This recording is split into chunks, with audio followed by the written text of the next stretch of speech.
ঈদ উল ফিতরের নামাজ আদায়ের জন্য প্রস্তুত জাতীয় ঈদগাহ ময়দান। এবার ৩৫,০০০ ধর্মপ্রাণ মুসল্লি সেখানে নামাজ আদায় করতে পারবেন। মুসল্লিদের নিরাপত্তায় নেওয়া হয়েছে ৫ স্তরের নিরাপত্তা। জাতীয় ঈদগাহের সার্বিক নিরাপত্তা প্রস্তুতি পরিদর্শন করেছেন স্বরাষ্ট্র উপদেষ্টা জাহাঙ্গীর আলম চৌধুরী, ডিএমপি কমিশনার শেখ সাজ্জাদ আলী ও র্যাব মহাপরিচালক AKM শহীদুর রহমান। এবার নাশকতার আশঙ্কা নেই বলে জানান স্বরাষ্ট্র উপদেষ্টা। আর ডিএমপি কমিশনার বলেন, যে কোনো দলের অপতৎপরতা প্রতিরোধে প্রস্তুত আইন শৃঙ্খলা বাহিনী। জাতীয় ঈদগাহ সহ সারা দেশের নিরাপত্তায় কঠোর অবস্থানের কথা জানান র্যাব মহাপরিচালক। আরও জানাচ্ছেন হেদায়েতুল্লাহ সীমান্ত। পবিত্র ঈদ উল ফিতরের নামাজের জন্য প্রস্তুত জাতীয় ঈদগাহ। সুবিন্যস্ত পরিসরে এবার নামাজ আদায় করতে পারবেন ৩৫,০০০ ধর্মপ্রাণ মুসল্লি।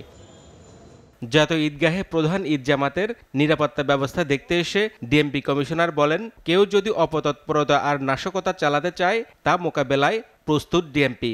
আর র্যাব মহাপরিচালক বলেন, ঢাকা সহ সারা দেশের নিরাপত্তায় ব্যবস্থা নেওয়া হয়েছে।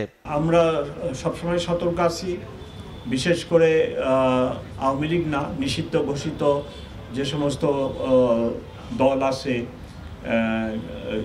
সেই সব দল যাতে কোনো রকম অ্যাক্টিভিটিস পরিচালনা না করতে পারে সে ব্যাপারে আমরা সদা সতর্ক।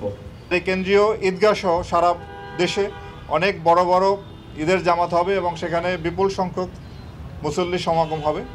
তো আমরা এই কেন্দ্রীয় ঈদগাহ সহ সারা বাংলাদেশের যত বড় বড় ঈদগাহ আছে এটি আপনার বিভাগীয় শহর, জেলা পর্যায়ে এবং উপজেলা পর্যায়েও আমাদের নিরাপত্তা বলয় থাকবে। ফাঁকা ঢাকায় নাশকতার কোনো আশঙ্কা নেই জানিয়ে স্বরাষ্ট্র উপদেষ্টা বলেন, কোনো চেষ্টা হলে জনগণকে নিয়ে তা প্রতিরোধ করা হবে।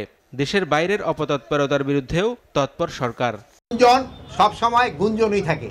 আমাদের নিরাপত্তার কোনো অভাব নাই এবং কোনো নাশকতা হওয়ার কোনো আশঙ্কা নেই। কলকাতায় যারা এই গুলি করে তো ক্রিমিনালরা তো সবসময় এই জিনিস ব্যবহৃত চিন্তা করবে। তা আমরা এই ক্রিমিনালদের এগেইনস্টে কী ধরনের ব্যবস্থা নেওয়া যায় আমরা সেই ধরনের ব্যবস্থা নিব। এবার জাতীয় ঈদগাহে মুসল্লিদের নিরাপত্তায় থাকবে ১৫,০০০-এরও বেশি আইনশৃঙ্খলা বাহিনীর সদস্য। হেদায়েতুল্লাহ সীমান্ত, এসএটিভি, ঢাকা।